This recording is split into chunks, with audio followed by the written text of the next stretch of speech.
신의 산 언약의 주인공이 예수님이다라고 믿는 것이 기독교 신앙이었다고. 여러분, 참된 신앙은 죽으러 가는 거예요.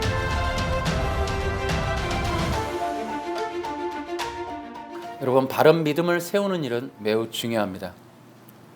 마지막까지 이 신앙의 끝에 이 믿음을 지키는 일 매우 중요합니다. 그래서 이 믿음이 지금 이 환경적으로 또 이 코로나라고 하는 또 시대적으로 여러분 얼마나 위험합니까? 여러분, 비대면 오래가면 누구나 할 것 없습니다. 여러분, 믿음 약해집니다. 지금 우리에게 매우 중요한 건 믿음이 지금 위험하다. 믿음이 흔들리고 심지어 믿음을 빼앗길 수도 있다. 이것은 성경에서 경고하고 있는 겁니다.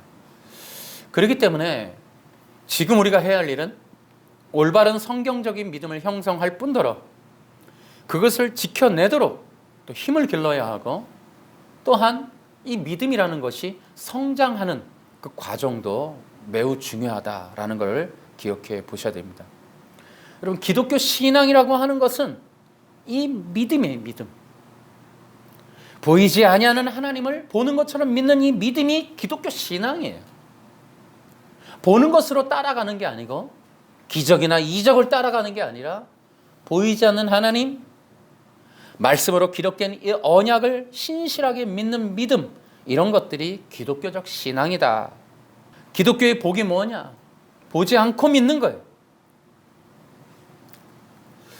여러분, 그래서 이 바른 성경적인 믿음을 갖는 일은 매우 중요합니다. 이 믿음이라고 하는 것은 인간이 만들어낼 수 없어요. 여러분, 가만히 생각해 보세요. 어떤 불신자가 우리가 복음을 전해서 이것을 다 이해해서 예수님을 믿는다는 건 이건 불가능한 일이에요. 우리도 신앙을 많이 가진 분들이 많이 계시지만은 처음부터 알고 들어오는 사람이 몇이나 있어요. 교회를 다니면서 친구 따라서 부모님 따라서 가다가 성경 공부도 하고 오랜 시간 지나면서 지식도 쌓이고 어떤 체험을 통해 가르침을 통해 믿음이 점점 형성해 가는 것을 볼 수가 있어요. 그런 걸로 볼 때 우리가 교회를 가게 되는 것, 또 복음을 듣게 되는 것, 이 모든 일은 하나님의 선물이에요. 그러니까 우리가 믿음을 갖는 일은 선물이다. 절대로 기독교적 신앙은 우리가 먼저 할 수 없어요. 인간이 시작할 수가 없어요. 하나님이 이끌어 주셔야 돼요. 하나님이 듣게 해주시고 듣는 자리를 이끌어 주셔야 되고 예배하는 자리를 이끌어 주셔야 돼요. 하나님이 허락하는 영역까지 우리가 갈 수 있고 하나님이 허락하는 시간에 갈 수 있는 거예요. 이 기독교적 신앙은 철저하게 하나님에 의존되어 있다라는 거예요. 그래서 우리는 이러한 신앙 형성을 하는 일을, 그래서 먼저는 이 믿음이라고 하는 것은 하나님에 대해서 자각이 열리는 거예요. 그리고 그러한 하나님에 의해서 이루어지는 구원 사역에 대해서 자각이 되어지고 열리게 되는 거예요. 그게 믿음을 형성하는 요인이 되는 거예요. 그리고 났을 때 하나님이 나에게 부어주신 것이 무엇인가를 또한 깨달아 얻어가는 것, 이것이 기독교적 신앙의 바탕이 되는 거예요. 이런 것들이 여러분 안에 형성되어 있느냐는 거죠. 여러분은 하나님에 대해서 얼마나 아시고 하나님이 우리에 대해서 베풀어 주신 은혜가 얼마나 큰지 여러분 날마다 묵상하십니까? 그런 것들이 여러분에게 오늘 예배를 드리고 기독교적 신앙을 갖게 하는 원동력이 되냐는 거죠. 여러분들의 삶은 이러한 하나님께서 베풀어 주신 놀라운 구원에 의하여 어떠한 열매들이 열리고 그것들을 누리며 사는가 하는 것들이에요. 그런 것을 반복해 가며 바른 성경적인 믿음이 형성된다라는 겁니다. 그래서 이 바른 신앙, 바른 믿음이 형성될 때에는 하나님에 대한 이러한 인지적인 또 지적인 지식이 굉장히 소중하고, 또한 그런 것들을 통해 내 삶의 열매들이 열리는 이 두 가지의 부분들이 우리의 믿음을 형성하는 데 매우 중요한 요인이 된다라는 겁니다. 또한 이러한 것들이 어떻게 우리의 삶을 살아가게 하는가 하는 것들을 깨닫는 것도 매우 중요하다. 여러분, 기독교 성경 66권 안에 신약에는 히브리서가 있습니다. 히브리서 11장에 가면 우리는 믿음장이라고 우리가 소위 말하는 그런 내용이 있어요. 근데 거기서 이 믿음으로 하는 내용들을 정리해서 보면은 한 세 가지로 볼 수가 있어요. 히브리인들의 믿음에 대해서. 우리가 히브리서 11장에 나오는 이 믿음을 가진 자들의 어떤 특징은 무엇이었냐? 첫째는 히브리인들은 믿음 때문에 세상을 버리고 영원한 나라를 얻으려고 했다라는 것으로 우리가 볼 수 있고요. 두 번째 특징, 히브리인들의 믿음의 특징은 목숨을 버리고 영생을 얻는 것을 택해요. 세 번째로 히브리인들의 믿음의 특징은 믿음을 따라서 살아가는 걸 기쁘게 받아들인다는 거예요. 그래서 이 히브리인들의 믿음을 보면은 오늘 우리가 어떻게 믿음이라고 하는 것이 형성되어서 우리의 삶을 살아가야 되는지에 대해서 말해주고 있어요. 더군다나 히브리서를 쓴 히브리서 기자는 이렇게 히브리서 11장에 기록된 믿음으로 살아간 사람들을 믿음의 선친들이라 그러고 그런 길을 따라서 걸으라고 성도들에게 권면하고 있고 또 그런 것들을 기쁘게 여기라 그러고 앞에서 믿음으로 살아가는 사람들의 모습을 보면서 위로를 받으라 이렇게 얘기를 하고 있는 거예요. 그런데 히브리서 11장의 사람들이 어때요? 믿음을 따라 살아갔더니 복을 받고 잘 되고 뭐 뜻대로 되고 소원풀이 되고 다 그러던가요? 그렇지 않아요. 히브리서 11장에 믿음으로 살아간 사람들은 위기를 맞이하고 고난을 당하고 위험이 있고 죽기도 하는 이러한 삶을 살아가고 있는데도 불구하고 우리에게 뭐라고 해요? 기쁘게 여기라, 위로를 받으라, 그런 것들 따라 순종하라. 여러분, 이런 것들이 우리를 당혹해 하는 거예요. 믿음이라고 하는 것이 기독교적 믿음이라는 게 복을 받고 세상에서 잘 되고 뜻대로 잘 되고 하는 것들인 줄로 알았는데 우리가 믿음을 갖는다는 이 일이 이렇게 위험할 수 있는 일, 굉장히 고난을 받을 수도 있는 일이 있구나. 그러니까 신앙을 가졌더니 복을 받는 게 아니라 신앙 때문에 어렵다는 거, 신앙을 가졌는데 고난을 받는다. 심지어 뭐라 그래요? 히브리서는 죽을 수도 있다. 여러분, 이것이 바로 믿음이라는 거예요. 이러한 내용이 오늘 우리에게 굉장히 낯설게 느껴지는 이유는 우리의 기독교적 이러한 신앙, 기독교적 믿음이 형성될 때 예수님을 따라 사는 삶에 대한 교육이 성경적으로 이루어지지 않은 거예요. 그러니까 우리는 너무 두리뭉실했던 거죠. 예수 믿고 복 받는다. 1980년대 이후로 폭발하는 이 대한민국의 이러한 물질 만능주의에 의해서 우리는 예수 믿고 복 받는, 예수 믿고 잘 되는 이러한 예수 믿고 성공하는 것으로 가다 보니까 히브리서가 말하는 기독교적 신앙의 가치가 전혀 통용되지 못하는, 오히려 덮어져 버리는 그런 일들이 벌어진다는 거예요. 제가 이제 뒤에도 말하겠지만은 사회적 보편 가치 기준이라는 게 하나의 전략이라는 것을 우리는 한번 염두에 둬야 돼요. 그러니까 히브리서가 말하는 이 믿음이 기독교적 가치로 중요하게 여겨지지 않는 건 사회적으로 깔려있는 보편 가치 기준에 의하여 합당치 않기 때문에 그래요. 예수 믿고 복을 받아야 되는데 예수님 믿고 고난받고 죽을 수도 있다라고 하는 이러한 내용은 보편 가치 기준에 어긋나는 거예요. 상식을 떠나는 일이란 말이에요. 그래서 이러한 내용들이 사람들이 볼 때 과격하거나 광신도나 잘못된 이단들의 모습으로 비칠 수가 있게 되는 거죠. 자, 그런 의미에서 제가 이 믿음이라는 것을 계속해서 강조하는 거예요. 우리는 어떻게 되느냐? 그러니까 이러한 부분에 있어서 우리가 걷어내야 될 게 되게 많아요. 기독교라고 하는 이름으로 씌워져 있는 잘못된 가치관, 잘못된 성경적 믿음, 이런 걸 걷어내는 거예요. 우리가 바른 믿음을 갖게 되기 위하여 해야 할 일들을 방해하는 수많은 거짓된 것들을 걷어내는 게 굉장히 중요한 일이다. 자, 그러면 우리가 바른 믿음을 형성하는 데 있어서 방해물들이 무엇이 있었을까? 뭐가 그렇게 방해를 했을까? 이렇게 성경적 가치 기준에 합당한 기독교적 신앙이 보편 가치 기준으로 정립되지 못하게끔 방해된 것들 무엇이었을까? 이게 바로 첫 번째는 자기중심이라는 거예요. 올바른 신앙 형성을 방해하는 것은 인간의 자기중심적인 욕망이에요. 욕망. 그럼 지금도 마찬가지예요. 사람들이 믿음이라고 하는 기독교를 통한 진짜 영혼 구원의 믿음, 바른 죄와 사망 권세에서 구원받는 이 바른 믿음을 갖는 데 있어서, 십자가의 복음을 믿는 데 있어서, 또한 자기 자신이 십자가에 못 박혀야 된다라고 하는 이러한 가치 기준을, 이러한 진리를 믿고 받아들이기에 어렵게 되는 일은 자기 욕망이에요. 욕망.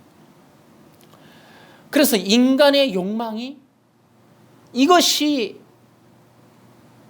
지배당하고 이것이 정복되지 않는 한 바른 믿음은 형성될 수 없다. 사람들은 예수님을 믿고 자기 욕망 충족이라고 하는 이러한 컨셉으로 기독교를 접근한다는 거예요. 여러분, 기독교는 예수님을 통하여 인간의 자기 욕망을 십자가에 못 박는 거예요. 거꾸로 된 거예요. 거꾸로. 선악과 언약이 거꾸로 지금 해석이 된 것처럼 이 죄의 문제도 거꾸로 해석이 돼버렸어요. 여러분, 문자적 해석으로 사탄이 선악과 언약을 왜곡을 시켜버렸는데 그 문자적 해석의 함정에 개혁주의가 동참해서 행위 언약이라고 걸어놓은 것처럼 이게 다 속은 거거든요. 예수님을 믿고 십자가의 욕망을 못 박아야 된다라고 하는 이 진리를, 이것을 덮어버리고 예수님을 믿고 욕망을 성취해야 된다라고 하는 이 가짜로 가버린 거예요. 이 자기 욕망이죠. 그러니까 이것들은 뭐 교리라든지 아니면 종교적인 기득권이라든지 신학자들이 연합을 해서 이렇게 만들어버린 거예요. 또한 개인적으로도 지금 성도들이, 여러분, 예수 믿고 자기가 죽는 길이 아니라 사는 길을 택해요. 예수 믿고 예수님의 길을 따라가는 게 아니라 예수님 믿고 자기가 가고 싶은 길을 더 잘 가는 일을 충족하려고 하는, 완전히 어그러진 거죠 지금. 여러분, 성도들은 누구예요? 예수님을 믿는다는 게 뭡니까? 예수님과 함께 십자가에 못 박히는 거예요. 여러분, 예수 믿는다는 건 예수님과 함께 죽는 거예요. 자기가 죽는 거예요. 그리고 성령 안에서 다시 태어나는 거예요. 새 생명 얻는 거예요. 이걸 잊으면 안 돼요. 두 번째로 올바른 믿음을 형성하는 데 방해되는 건 자기율법이에요. 자기율법. 신앙 형성에 방해되는 것은 바로 자기율법이다. 여러분, 인간은 태어나면 본성적으로 뭔지 아세요? 율법적이에요. 여러분, 자기율법으로 태어나요. 인간 자체는. 인간의 죄의 본성은 율법이에요. 이게 뭡니까? 여러분, 인간의 죄의 본성이 뭐예요? 자기 뜻, 자기 생각, 자기 마음대로 사는 거예요. 그러기 위해서 하나님의 법을 벗어난 거예요. 그래서 하나님이 정해놓은 법을 벗어나서 자기 법대로, 자기 생각대로, 자기 마음을 법으로 정해놓고 자기가 하고 싶은 대로 하고 살고 싶기 때문에 이게 죄가 됐어요. 그 죄의 본성이 모든 인간에 깔렸어요. 사람은 태어나면 율법이에요. 그러니까 율법적이에요. 자기 율법을 갖고 태어나요. 자기 뜻을 갖고 태어나요. 자기 생각대로 살기 위해서 태어나요. 그래서 여러분, 사람은 반드시 자기 율법에서 넘어와야 돼요. 자기 율법이 죽고 나서야 사는 거예요.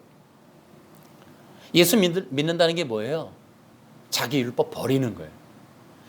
자기가 왕이 돼서 자기가 원하는 생각대로 살고자 하는 이 죄의 본성을 십자가에 못 박고 시작하는 게 기독교예요. 예수 믿고 나면 두드러지게 나타나는 표징은 순종이에요. 순종. 버리는 거예요. 버려야 순종이 가능한 거예요. 버리지 않는데 어떻게 순종을 해요? 죽지 않는데 어떻게 순종을 해요? 자기 뜻을 버리지 않는데 어떻게 남의 뜻을 받아들여요? 그래서 사람들은 살아가면서 어떤 환경과 어떤 사건과 관계를 만나면 자기 율법이 강화돼요. 그래서 자기 뜻, 자기 생각대로 살아가는 것이 훈련이 되고 길들여져요. 워낙 그러한 본성이 있는 데다가 삶에서 근육이 자라나는 거예요. 그러니까 이 근육이 강화돼서 하나의 거대한 어떤 세력화돼 버려요. 여러분, 신앙이라는 게 뭐냐면 이러한 자기 율법의 바벨탑을 버리는 거예요. 여러분, 자기 율법이 강화돼 있으면 성경적인 가치로 못 들어가요. 성경적 가치는 죽는 거예요. 포기하는 거예요. 자기 왕권 버리고 자기의 보좌를 버리는 거예요. 이것이 충돌나는 것이 기독교예요. 십자가예요. 그래서 내가 늘 얘기하죠. 앞으로 교회는 힘들 것이다. 지금의 이 문화, 바벨탑의 문화가 휩쓸면 사람들은 자기 왕권을 절대 버리지 않아요. 그래서 충돌나는 거예요. 교회가 앞으로 목회가 굉장히 어려워질 거예요. 사람이 많이 모일수록. 왜요? 모든 사람은 다 자기가 왕이에요. 교회가 왕권 다툼이 일어나요. 여러분, 교회에서 복음을 전해요. 예수님이 왕이라고. 그래서 그분의 보좌 앞에 무릎을 꿇으라고. 근데 이것이 사람들의 심기를 불편하게 해요. 우리는 자기가 하나님의 자리를 탐했던 죄인이라고 하는 사실을 받아들이기에 이제 불가능해지는 시대가 올 거예요. 내가 무슨 죄가 있어? 내가 잘못한 게 없는데? 내가 뭐가 죄인이야? 난 죄를 지은 적이 없는데 라고 하는 이런 자기 율법에 빠진 사람들이 강화되어서 교회 안에 온단 말이에요. 그래서 자기가 왕임을 인정받기 위해서 설교를 조작을 원하고 설교 시간을 통하여 자기의 의가 인정받게 되기를 굉장히 간절히 소망한단 말이에요. 사람들은 관계성을 통해 우월함을 인정받기를 원하고 그것에 존중받기를 원해요. 이러한 죄의 본성이 표출되어 버린 그러한 세상의 사람들이 단체로 모이는 게 교회가 되면 교회는 절대로 온전해질 수가 없어요. 교회는 예수님 외에 다른 왕이 없어야 돼요. 그래서 이 왕권 다툼이 일어나는 이러한 굉장히 첨예한 지역이 교회가 될 거예요. 세상은 돈과 학벌과 태생을 통하여 이미 결정되어지는 사회 속에 들어가요. 모든 사람은 피해자가 될 거예요. 언어가 아닌 모든 사람은 열등하고 비교당하고 차별당해서 모든 사람은 다 노조원이 될 수밖에 없는 가치 기준을 갖게 돼요. 모두가 불평등하다. 학벌과 태생과 혈족을 통해 신분이 나누이고 아래 위가 결정되는 이 사회를 굉장히 불합리하게 보고 불편해하고 그를 받아들이기 힘들어하고 적응하기를 애먹어해요. 그래서 군대도 지금 힘들어하는 게 계급사회가 인정이 안 되는 거예요. 뭐가 심지어는 나이 먹은 게 뭐가 자랑이라고, 돈 많은 게 뭐가 대세라고, 군대 일찍 들어온 게 뭐가 니들이 무슨 권위라고, 이런 자기가 왕권으로서의 인정받지 못하게 되는 사회 가치 기준을 굉장히 불편하고 적응 못하는 세상에 들어가는 거예요. 사람들은 여기에 되게 힘들어요. 이것을 스트레스라고 말하는 거예요. 정신과 상담은 전부 이 비교, 열등, 차별의식을 가득한 우울증 환자로 넘쳐나게 되는 거예요. 내가 뭐가 모자라서, 내가 왜 이런 차별을 당해야 돼? 이게 모든 사람이 입에서 나오는 하소연이 될 거예요. 점점 갈수록. 왜냐하면 사회 가치 기준이 그렇게 휩쓸려가요. 드라마, 노래, 모든 것이 그렇게 심어져요. 오너 외에, 업주 외에 모든 노동자는 피해자. 모든 사람은 차별당하는 거, 억울한 거. 내가 뭐가 태생이 이래서 나는 신분이 나뉜다, 받아들일 수 없어 라고 하는 부분으로 모든 권위와 기존 이 체제를 다 부셔버린다 하는 이러한 가치 문화, 이것이 통용되면서 사람들에게 다 심어져 가고 있기 때문에 여러분, 교회 안에 이것이 들어와 버려요. 그래서 교회도 뭐냐면은 동등하고 평등하고 같아지고 하는 것으로 너가 나가 무슨 차이가 있어. 그래서 서로 왕으로서 인정받고 대접받고 하는 그러한 이 사회로 지금 들어간단 말이에요. 여러분 뭐 느끼시겠지만은 이 사상은 바벨탑 사상이죠.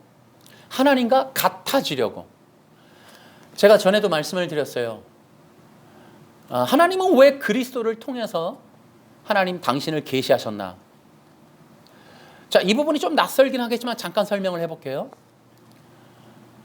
하나님은 그리스도로 당신을 계시할 수밖에 없다. 왜냐? 하나님은 거룩하시기 때문이다. 거룩이 뭔가? 깨끗하다? 정결하다? 모호하죠? 여러분, 거룩이라고 하는 것은 다르다라는 거예요. 다르다. 하나님과 인간은 다르다라는 거예요. 빛이신 하나님은 절대 비교 불가해요. 생명 자체는 비교할 수 있는 게 없어요. 이 영원하다라는 것은 비교할 수 있는 게 없어요. 다른 거예요. 육체와 시간과 제한적인 모든 것들로부터 구별되는 거예요. 다른 거예요. 근데 바벨탑은 뭐예요? 하나님과 같아지려는 거예요. 인간의 죄악, 사탄의 죄악은 빛 되시고 생명 되시고 근원 되시고 이 영원한 하나님과 같아지려는 거예요. 하나님은 다름을 통하여 그리스도로 계시해서 다르다라는, 하나님이 하나님이어야 한다, 하나님이 돼서는 안 된다고 하는, 인간의 죄악은 같아지려는 거예요. 업주와 같아지고 하나님과 같아지고 내가 너와 같아지고 끝없이 나도 왕이야 라고 하는, 나도 왕이야, 나도 신이야. 이게 세상 철학 문화 사조가 되어서 이 세상을 지배하는 원리가 돼요. 지금 드라마들이 다 그런 거죠. 지금 모든 가치 기준이, 문화가 다 그렇게 변형돼 가요. 인권차별금지법도 마찬가지예요. 인간이 원하는 성적인 쾌락, 성적인 지향점, 성적인 원하는 방향, 모든 것에 대해서 터치하지 마. 내가 원하는 모든 게 법이야. 내 뜻대로 하는 것이 맞아. 이것들이 지금 사회 보편 가치 기준으로 정립돼 가고 있어요. 이런 것들이 교회 안에 들어온다는 거죠. 기독교적 신앙은 하나님이 왕이시고 우리는 그의 백성. 하나님이 영원하시지만 인간은 흙이고 육이고 제한적이고 한계가 있다. 우리가 영원히 하나님을 경배하기 위해서는 하나님의 도움이 필요하다. 하나님의 생명을 받아야 한다.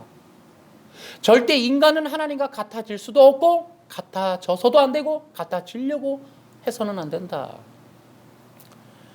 그래서 기독교적 가치 기준은 권위에 대한 경배, 찬양, 주권자를 인정함, 그 주권자의 통치 또 지배, 하나님의 권위에 대한 인정, 그리고 내가 거기에 따른 순종과 경배와 예배, 이러한 것들이 기본이 되어야 돼요.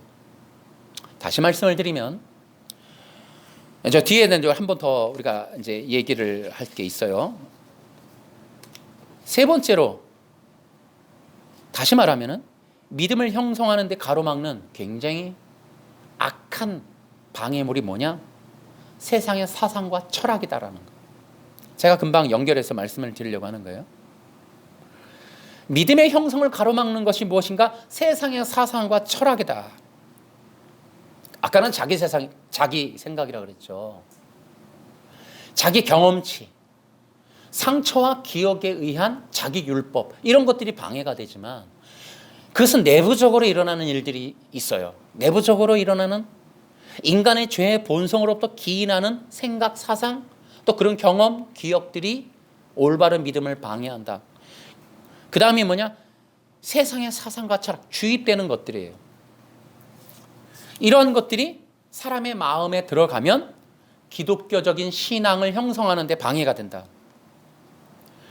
여러분, 기독교적 믿음은 뭐냐? 예수 그리스도로 들어가는 거예요. 그리스도와 연합되는 거예요. 의의 연합, 다시 말하면 그분이 주권자, 나는 그의 백성으로서의 연합이에요. 동등하게 연합이 아니고. 그런데 여러분, 세상의 가치 기준은 너가 왕이라는 거죠. 너 뜻대로 하라는 거죠. 아까도 얘기했듯이. 그래서 우리가 앞에서도 얘기했듯이 이 바벨론에서 흘러나오는 이 사상과 철학, 이 포스트 모더니즘이라고 하는, 너와 내가 동등해 라고 하는 이러한 죄의 본성으로부터 발현된 문화, 문명, 이것들이 기독교 안에서 인권과 평화, 이런 것들로 포장이 되어서 가르쳐지는, 여러분, 이게 모든 것 비성경적이고 비복음적이에요. 지금 우리는 바른 믿음을 형성하는 데 있어서 방해가 되는 사상과 철학을 경계할 줄 알아야 돼요. 알아야 되려면 어떻게 돼요? 분별이 돼야 되겠죠. 자, 몇 가지로 볼 수 있겠습니다. 첫째는 여러분, 이단적인 종교가 그래요. 가능하면 이단들에게 빠지지 말아야 되는 건 이단들의 가르침이 인본이고 율법이에요. 거기에 물들면 올바른 믿음 형성하는 데 방해가 돼요. 수많은 이단들이 있는 곳에 가지 마시기 바라요.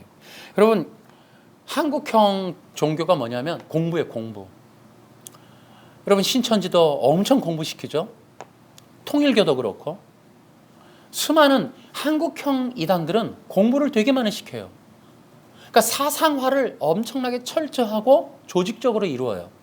그냥 교회만 가는 게 아니라 사람을 변화시켜요.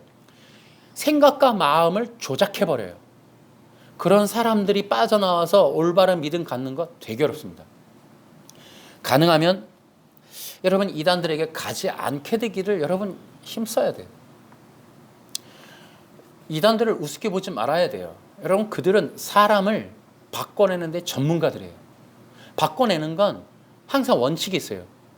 기존의 걸 빼야 들어가는 거예요. 그래서 교회와 기존에 가르친 복음, 예수님, 성경 다 빼는 작업을 해요. 그러면 어떻게 빼요? 회의감을 들게 해요. 의심 들게 한다고요. 아, 그랬어? 아, 이 목사님이 그랬어? 그렇게 가르쳤어? 나 이렇게 배웠는데? 다 거짓말이야? 속았네? 그래서 스스로 떠나게 해요, 스스로. 그리고 들어가게 한단 말이에요. 그래서 집어넣어요. 어떻게 넣어요? 짝풀이를 통해 그런 것들이 얼마나 속았는지 놀라게 만들고, 그러한 것들이 사람의 기호도를 충족시켜서 받아들이는데 어려움이 없도록 제약을 다 풀어버려요. 그래서 수용을 굉장히 쉽게 하도록 만들어낸단 말이에요. 이런 게 달라붙으면 여러분 안 빠져나와요. 안 빠져나와. 또 하나는 정치적인 사상이 그렇습니다. 지금 우리 한국의 이러한 이제 문화가, 정치 문화가 이제 다들 뭐라 그러냐면, 대선을 나오고 총선을 나올 때 국민통합이라는 말을 다 달고 나와요. 그럼 다 속아요. 근데 이 정권을 보면, 정치를 보면 다 나누죠. 네 편, 내 편으로 다 나눠버려요. 그래야 정치가 가능해요. 정치를 통합을 해서는 기득권이 안 생겨요. 자기 중심으로 간단 말이에요. 자기 텃밭, 자기 지지자들.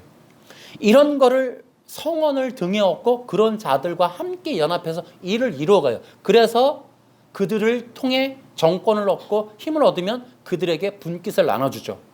이런 일들을 통해 자기 기득권이 넓혀가는 거예요.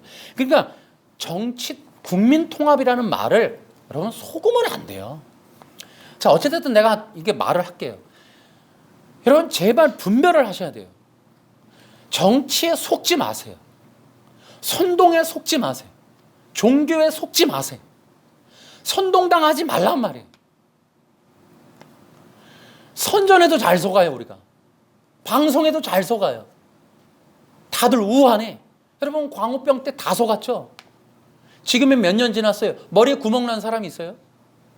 다 속는단 말이에요. 선동에 다 속아요. 우리가 이러한 일들을 보면서도 이 교회도 마찬가지. 우파 좌파 나뉘어서 정치운동하는 목사님들 얼마나 많아요. 제가 그들을 뭐 비판할 수는 없으나 여러분 명심하세요. 정치적인 것들이 사상으로 주입이 되면 바른 믿음을 형성하는 데 분명 방해가 돼요. 저는 들어보신 분들은 알겠지만 정치적인 어떤 그 열망은 많으나 저는 복음을 전해요. 그게 우선이에요. 저는 복음으로 사람들에게 올바른 신앙이 형성되기를 소망하는 사람이에요. 그래서 정치적인 사상은 올바른 믿음 형성하는 데 매우 방해가 된다. 여러분 이거 명심하셔야 돼요. 여기저기 어떻든 휩쓸리는 부분을 조심하셔야 돼요. 또한 사상을 조심하셔야 돼요. 이 사상과 철학을 조심하셔야 돼요. 예를 들어 이런 겁니다. 여러분 동성애자들을 차별하면 돼요? 안 되겠죠. 우리 한국 사회가 동성애에 대한 차별이 있었나 싶을 만큼 사실 국민적으로 그렇게 공감대가 없었어요. 근데 어느 순간 동성애자들에 대한 이슈가 사회적 이슈가 되면서 차별하지 말아야 된다라는 게 있어요.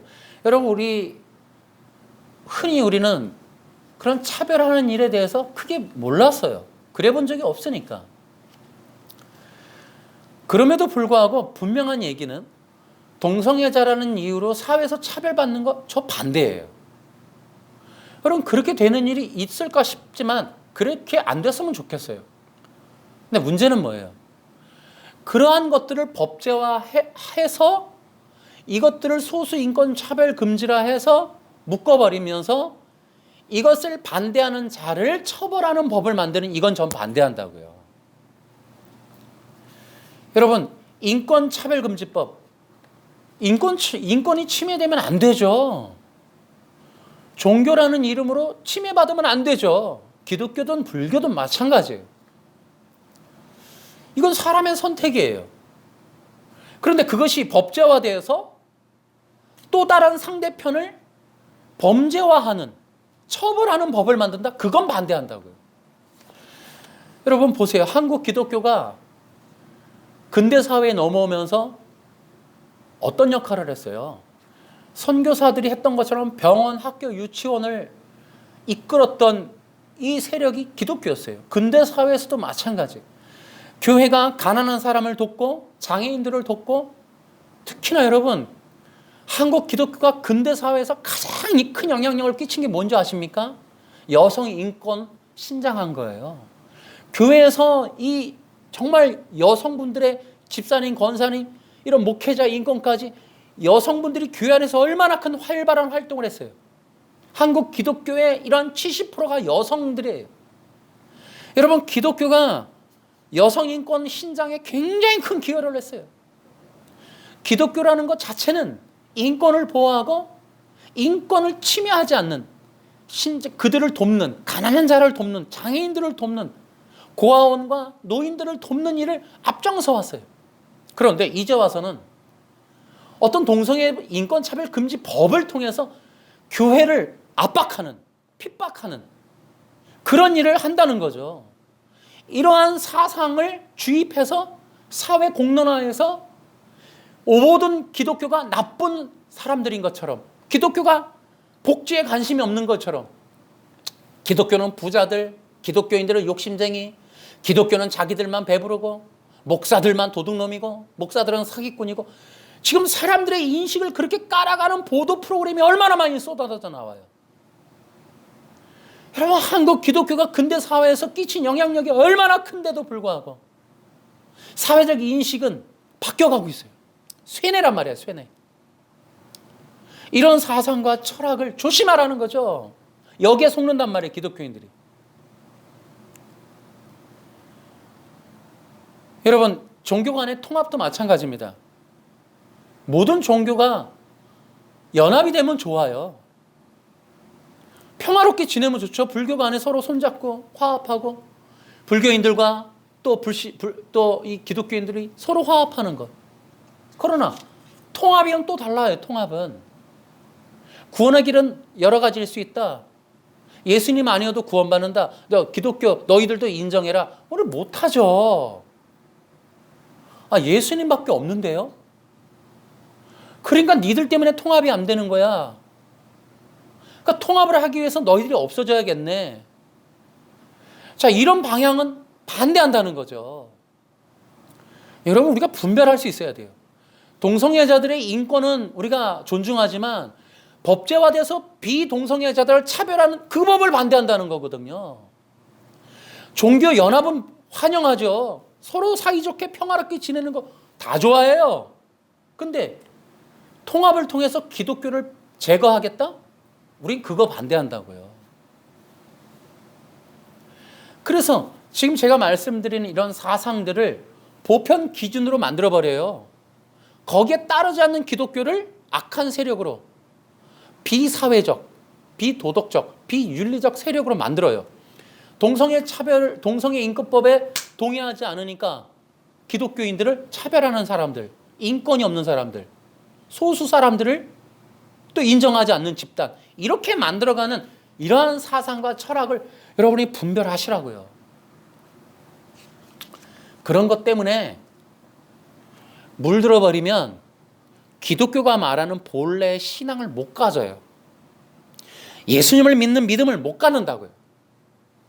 오히려 예수님을 믿는 믿음이 강해지면 이런 일들을 분별하는 거예요. 그래서 그런 것들에 대해서 가치 기준을 다시 잡는 거예요. 세상의 가치 기준으로 교회를 비판하지 않아요. 사람들이 만들어 놓은 기준으로 목회자를 판단하지 않고 그러한 가치 기준으로 교회를 가르치지 않는다고요. 여러분, 제가 바른 믿음을 형성하는 데 있어서 방해되는 것들을 말씀을 드렸는데 이걸 왜 말씀을 드리느냐? 결국 이러한 방해물들이 우리로 하여금 그리스도를 떠나게 한다는 거예요. 여러분, 이러한 사상에 주입이 되면 결국은 아담이 사탄의 길을 택했던 것처럼 우리도 그리스도를 떠나는 잘못된 이런 경우를 범할 수 있다. 그러니까 어떻게 해야 돼? 분별해야 돼. 철저하게 분별해야 돼. 여러분, 지금은 기독교적 사상 전쟁의 시대예요. 제가 말씀드리는 이 부분들을 여러분이 간과해서는 안 돼요. 다시 말씀을 드리면 기독교적 신앙과 형성은, 기독교적 믿음은 사상과 함께 형성돼야 돼요. 그러면 우리는 어떤 사상이 주입돼야 되느냐? 철저하게 메시아 사상이어야 돼요. 제가 그 책을 써서 지금 보류하고 있는 그 책 중에, 거기 내용 중에 그런 게 있어요. 우리가 이제 교회에서 이렇게 복음을 가르치죠. 복음을 가르치는 데 있어서 반드시 해야 할 일은 복음은 사상과 함께 가르쳐야 돼요. 제가 앞서서 그 사상에 대한 얘기를 해드렸는데 그렇게 장애인들, 동성애, 또한 종교통합, 이러한 이 사회적 어젠다를 올바로 분별할 수 있는 사상부터 함께 신앙이 들어가 줘야 돼요. 그렇지 않으면 절름발이 된다고요. 다 뺏긴다고요. 사람들이 아무리 예수님 믿는다 해도 내 앞에서 믿어도 나가서 1시간만 교육받으면 뺏겨요, 그 사람. 그래서 진리사역이라는 것이 여기에서 이제 의미가 있는 거예요. 진리사역이라는 것은 이 3대지 설교를 넘어가는 거예요. 30분의 설교를 넘어가는 거예요. 진리사역은 사람들을 이 복음적 가치로 사상화하는 일이 병행이 되는 거예요. 기독교는 사상 전쟁이다라는 것을 여러분 잊어서는 안 됩니다. 복음을 지켜내는 건 쉬운 게 아니에요. 여러분, 비대면 시대에도 사람들의 신앙이 식습니다. 궁극적으로 이 기독교적 믿음을 지키는 거 쉬웠다고 너무 그렇게 방심해서는 안 됩니다. 여러분, 지금 거짓 선지자들이 얼마나 많이 나타나요? 안식일을 지켜라, 유월절을 지켜라, 계명과 율법을 지켜라. 여러분, 이런 자들이 얼마나 많아요. 뭘 지켜서 구원받는다. 여러분, 또 정치적인 선동가들을, 목사님이, 기독교인들이 여기저기에서 좌파든 우파든 얼마나 많아요. 또 많은 사상들은 또 얼마나 많습니까? 여러분, 이런 기독교적 사상 우습게 보면 안 돼요. 여러분, 기독교적 신앙은 이러한 어떤 강력한 믿음을 갖기 위해서 성경에서 말하고 있는 사상으로 무장돼야 돼요. 순교가 그냥 되는 게 아니에요. 믿음이 목숨을 거는 일로 연결되어 있기 때문에 믿음이 들어갈 때 그 사람의 운명을 거는 사상화가 된 거예요. 그것이 믿음이 철저하게 사상화가 새겨지니까 목숨을 거는 거예요. 기독교적인 교육은 성경의 문자적인 어떤 개론을 가리킨다고 성경 공부가 아니에요. 큐티도 마찬가지예요. 큐티를 통해 유희를 느낄 수는 있어요. 말씀을 본다는 거, 하루를 체험한다는 거, 어떤 공동체성의 어떤 바운더리 안에 안정감, 인정을 받는데 재미있을 수 있어요.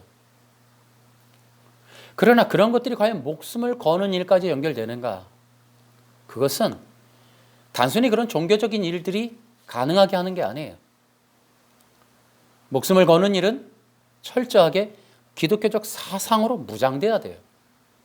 그 기독교적 사상의 핵심이 뭡니까? 그리스도예요. 믿음은 목숨을 거는 일이다. 십자가의 길을 걷는 일은 목숨을 거는 일과 같아요. 목숨을 걸기 위해서 그리스도를 확신해야 돼요. 그리스도와 함께 연합이 돼야 돼요. 그리스도로 무장돼야 돼요. 그래서 이 마지막 시대 순교자가 누구예요? 참된 그리스도인이에요. 그렇기 때문에 여러분 명심하셔야 돼요. 기독교적 신앙은 교리 논쟁을 넘어가야 돼요. 그저 교리적인 것으로만 끝나는 게 아니에요. 교리적인 어떤 입장을 정리한 다음은 믿음의 삶을 살아야 돼요. 그래서 그 믿음의 삶을 어떻게 사는가 하는 것들이 매우 중요하다.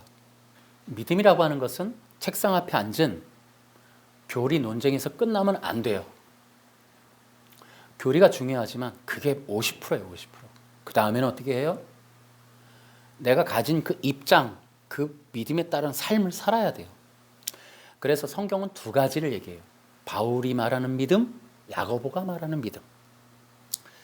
이 바울이 말하는 믿음은 그리스도와의 연합을 위한 믿음이에요.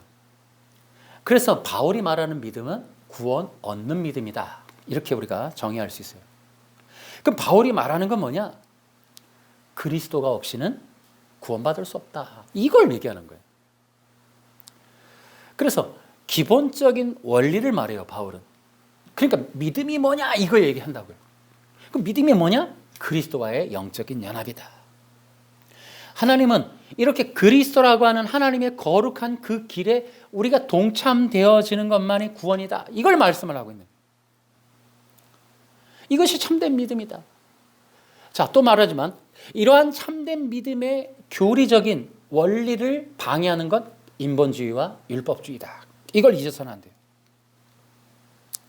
그래서 참된 교리적인 논리는 예수 그리스도와의 연합이에요.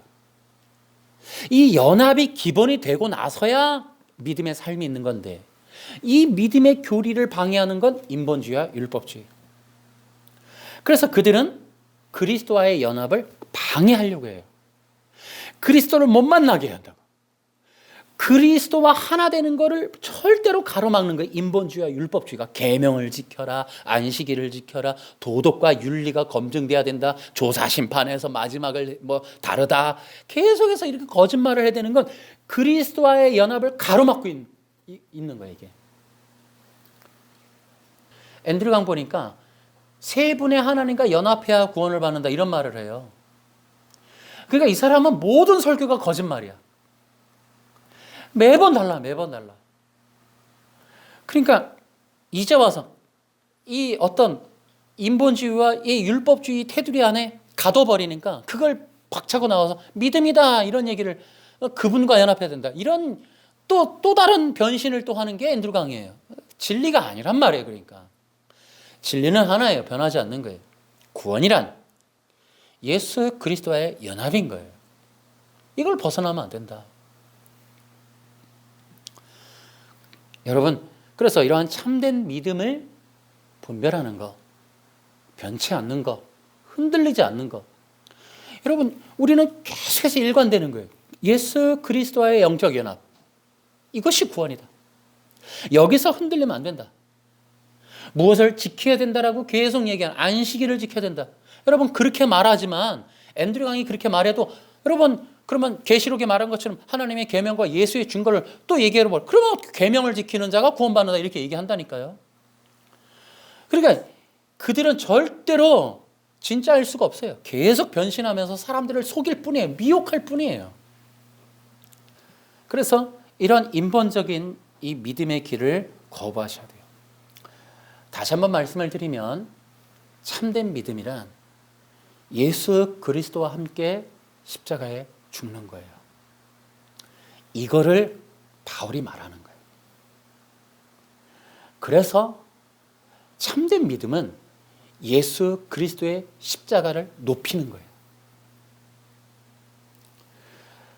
여러분, 인본주의가 뭐예요? 이 십자가를 피해서 다른 길로 가서 구원받으라고 얘기하는 게 인본주의예요. 참된 복음은 예수 그리스도의 십자가를 높이고 그 십자가 외에 다른 구원의 길이 없다, 이렇게 말하는 거예요. 그 참된 복음의 길을 걸어가야 된다라는 거예요. 여러분, 사탄이 어떤 존재냐? 그리스도를, 여러분 좀 원론적으로 다음에 우리가 선악과 언약 할 때 하겠지만은 한번 말씀을 드리면, 사탄은 그리스도를 시기하고 질투하고 그리스도를 대적했던 존재예요. 그 사상이 인간들을 통해 종교로 발현되는 게 인본주의예요. 그래서 인본주의는 원론적으로 그리스도를 대적하고 벗어나는 거예요. 그리스도를 떠나게 하는 거예요. 그리스도와의 연합을 방해하는 거예요. 이게 인본주의예요. 마지막 시대 거짓의 영은 도덕 윤리, 이것을 통해서 구원받을 수 있다, 이렇게 얘기하고, 계명과 율법을 지켜야 구원을 받는다, 이렇게 주장하는 자들은 거짓의 영이에요. 또한 성도가 죄를 짓거나 율법을 지키지 않으면 구원이 취소되거나 잃어버려진다, 이렇게 주장하는 자들 전부 거짓의 영입니다. 진정한 복음은 오직 그리스도를 통해서 그리스도를 믿는 믿음으로 구원받는다라고 말하는 거예요. 자, 이제 우리가 야고보의 믿음을 통해서 믿음의 삶을 한번 보겠어요. 여러분, 이것을 기억하세요. 믿음은 삶으로 살아가는 것이다. 어떤 종교든지 교파든지 상관없이 믿음이 삶으로 나타나지 않으면 가짜예요. 믿음을 가졌다? 그러면 삶으로 나타나는 게 성경적 믿음입니다. 여러분, 유대인들의 믿음이 어떤 거냐? 지금 성경에 나오는 모든 주인공들, 유대인들이 갖게 된 기독교 신앙은 여러분, 이제 그 사도행전에 사도 바울, 베드로, 또 스데반, 이들의 설교를 들으면, 제가 어떤 구절을 내가 말씀을 드리는 게 아니라 성경 전체적인 얘기를 하는 거예요. 신약 성경에 나와 있는 이 신앙의 주인공들인 유대인들은 예수님을 믿는 길이 신의 산을 언약에서 맺은 그 언약을 벗어난다고 믿는 게 아니에요. 신의 산 언약의 주인공이 예수님이다라고 믿는 것이 기독교 신앙이었다고요. 그러니까 그들은 구약의 어떤 율법이 가리키는 것을 떠나는 게 아니라 구약의 율법의 핵심이 예수님이다라고 믿는 온전한 신앙으로 돌아가는 것, 구약의 신앙의 근원으로 돌아가는 것을 기독교라고 믿기 때문에 따라간 거예요. 그런데 그들의 그러한 신앙 고백이 왜 중요하냐? 그 유대인들은 바울서부터 그 사도행전에 나오는 설교를 보면 그 민족적인 그들의 신앙은 예수 그리스도를 통하여 완성이 되고, 예수 그리스도가 바로 그들이 믿는 신의 산에서 임재하신 하나님이시다, 그분을 하나님으로 믿는 것이 기독교 신앙이었어요. 곧 예수님이 그들의 여호와이시다라고 믿는 게 그들의 신앙이었다고요. 구약의 여호와가 신약의 예수님이시다, 이것을 알았기 때문에 따라간 거예요, 신약의 유대인들이. 여러분, 이들의 신앙이 뭡니까? 그 구약의 여호와를 왕으로 믿고 임금으로 믿고 그들의 삶을 민족적으로 살아가는 것, 그게 기독교적 신앙이었어요. 그러한 자들이 신약의 교회를 구성했다고요.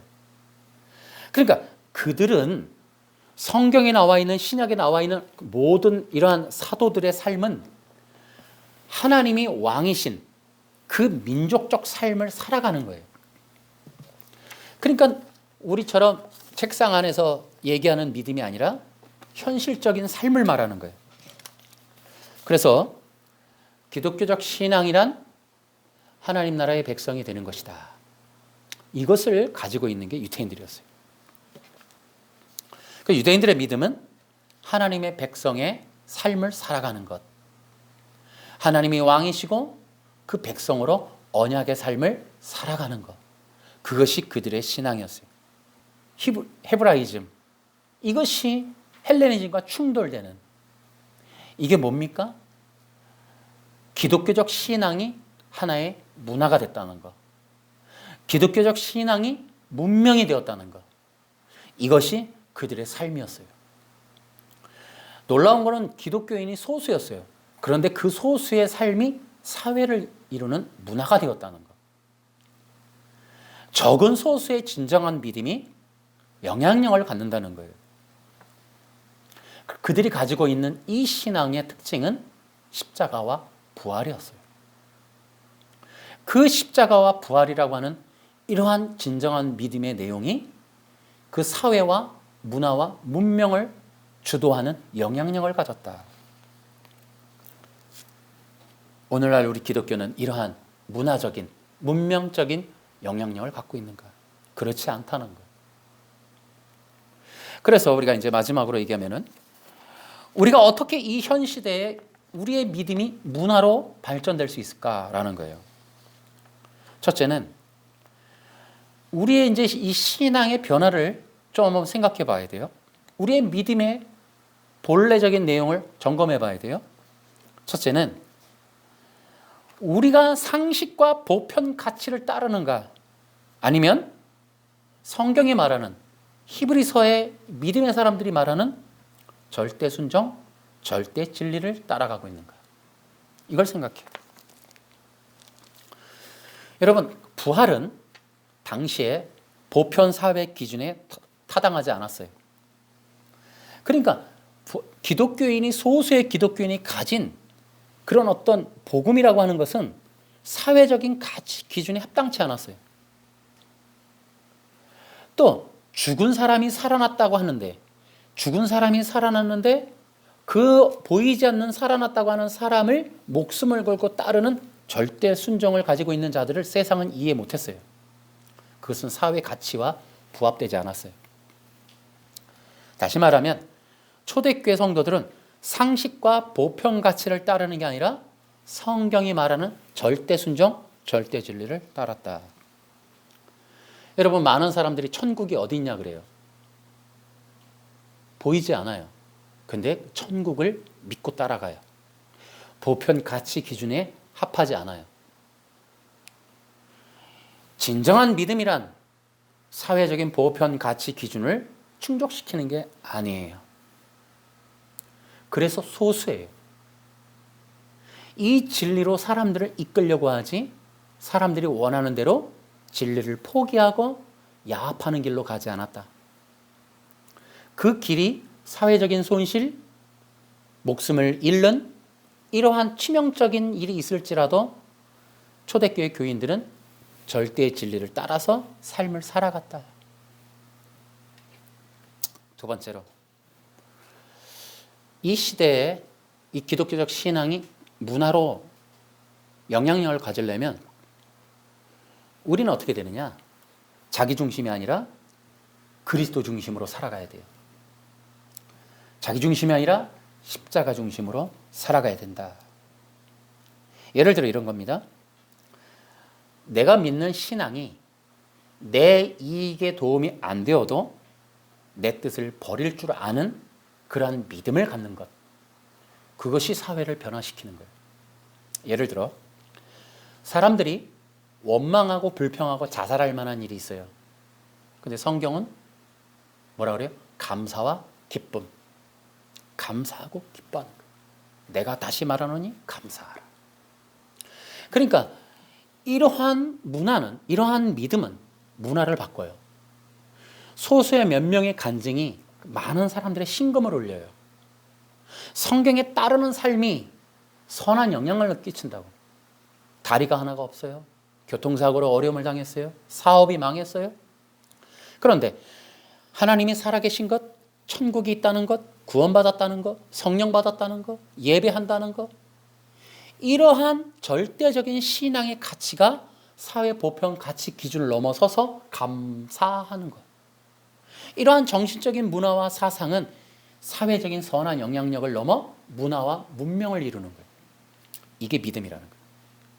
이것이 로마를 집어삼키는 거예요. 사자굴 앞에 놨어요. 너 예수 믿으면 죽여. 콜로세움 경기장 앞에 놓고 사자를 풀어요. 근데 기독교인들이 어떻게 해요? 노래를 불러요. 환한 얼굴로 죽어요. 그 로마, 그 문명이 헤브라이즘에 잡아먹히는 거예요. 이것이 바로 사회적인 영향력을 갖는 거예요.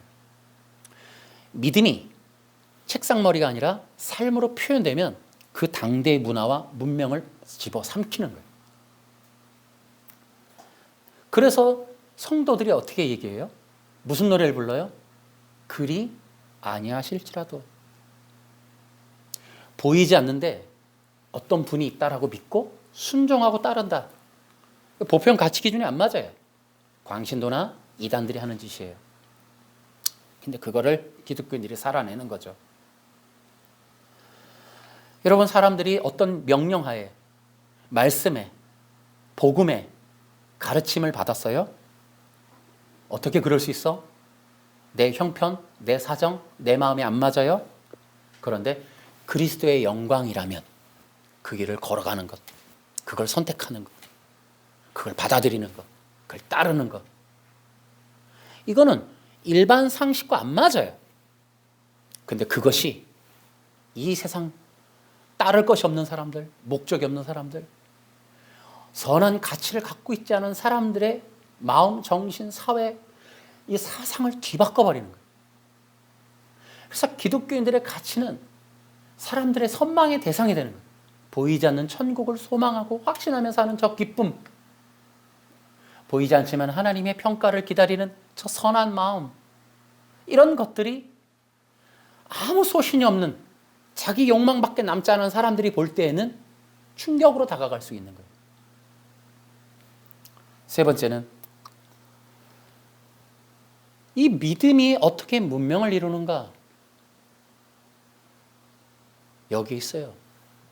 기독교인들을 보니까, 참된 믿음을 가졌다는 사람을 보니까 뭐라 그래요? 자기가 사는 길이 아닌 죽는 길을 택하더라는 거예요. 여러분, 참된 신앙은 죽으러 가는 거예요. 참된 신앙은 날마다 죽는 거예요. 참된 신앙은 매일 십자가를 지는 거예요. 이것이 없이는 믿음이 삶으로 표출이 안 돼요. 그래서 자기가 사는 길을 택하는 게 아니에요. 죽는 길을 택하는 거예요. 여기서가 아니라 저 영원한 나라를 소망하며 여기서 살 게 아니라 저 영원한 나라를 살 거를 기대하는 거예요. 거기를 설계하는 거예요. 여기서 100년 이내에서 살 거를 계획하는 게 아니라 여기서 재투자를 하는 게 아니라 저 영원한 나라에 투자하는 거예요. 그것이 참된 믿음이에요. 그러니까 많은 사람들이 자기가 살기 위해서 남을 죽이고 공동체를 죽이고 자기 야망과 욕망을 이루기 위해서 나라도 팔아먹고 국민도 배신하고 이웃과 가정과 친구도 배신해서 돈도 떼먹고 사기를 저지르고 얼마나 많이 자기 살고 남 죽이는 일을 해요. 이 사회가 죽는 길이죠. 근데 기독교인이 안 그래요. 기독교인은 내가 죽고 남이 사는, 내가 죽고 주님이 살게, 내가 죽고 교회가 살게, 내가 죽고 기독교가 살게, 내가 죽고 예수님이 살게, 나는 죽어도 예수님의 영광이 드러나게, 이러한 사상으로 무장되어 있는 사람들이 기독교인인 거예요. 어떠한 가치가 있는 거예요. 대의 명분이 있는 거예요. 보이지 않는 어떤 대장이 있고 주권자가 있고 정말 좋아서 그분을 향해서 뭔가 헌신하고 싶어하는 그러한 가치를 갖고 있는 게 기독교인이라고. 누구를 위해서도 없고 정말 사회와 공동체와 회사와 교회까지도 팔아먹고 등쳐먹고 뺏어먹고 사기쳐먹으려고 모든 사람이 다 들끓같이 일을 쓸 때 아니라고. 내 거를 포기하고서라도 정말 영원한 대의 명분을 위해서 초계와 같이 자기를 죽일 수 있는 그것이 믿음의 삶인 거예요. 그러한 어떤 절대적인 가치를 갖고 있는 사람들의 삶은 문화와 문명을 바꿔버린다. 결론입니다. 여러분 안에 바른 믿음을 갖고 있습니까? 여러분은 바른 믿음을 위해서 명심하세요. 기독교적 가치가 여러분의 사상이 돼야 돼요. 생각과 마음에 새겨져야 돼요. 그 사상에 새겨짐은 목숨을 거는 일에도 도저히 굴하지 않는 것으로 나와야 돼요. 여러분의 그러한 믿음이 새겨진 것들이 삶으로 나와야 돼요. 결국 그 믿음의 삶의 끝에는 그리스도의 영광이 있어야 돼요. 내가 아닌 그리스도의 영광을 위해서, 나의 자존심이 아닌 그리스도의 영광, 그리스도의 그분의 권위, 그분의 이름이 살게끔. 나의 삶을 통하여 교회와 기독교가 살고, 나의 삶이 이 땅이 아닌 저 영원한 나라에서 보상받을 것, 저 영원한 나라에서 영원히 살 것에 대한 확신을 갖고 이 땅을 걸어가는 것. 그들이 소수여도 좋아요. 몇 명이어도 좋다고. 그러한 믿음의 공동체, 믿음의 사람들, 믿음의 승리자들이 나와야 된다. 그들이 바로 여러분이 되고 내가 되고 우리 교회가 되죠. 여러분이 이 믿음의 시리즈를 통해서 여러분이 도전을 받고 바른 믿음을 향해서 여러분이 좀 더 이 시간을 투자하고 여러분의 마음을 합하고 그리고 이 믿음을 가지고 믿음의 삶을 살아낼 수 있는, 이 믿음의 삶을 살 뿐더러 믿음을 지키고 믿음의 방패를 들고 끝까지 믿음을 지켜서 승리하고 저 영원한 나라의 멸류관을 얻는 그러한 자들이 될 수 있기를 바랍니다.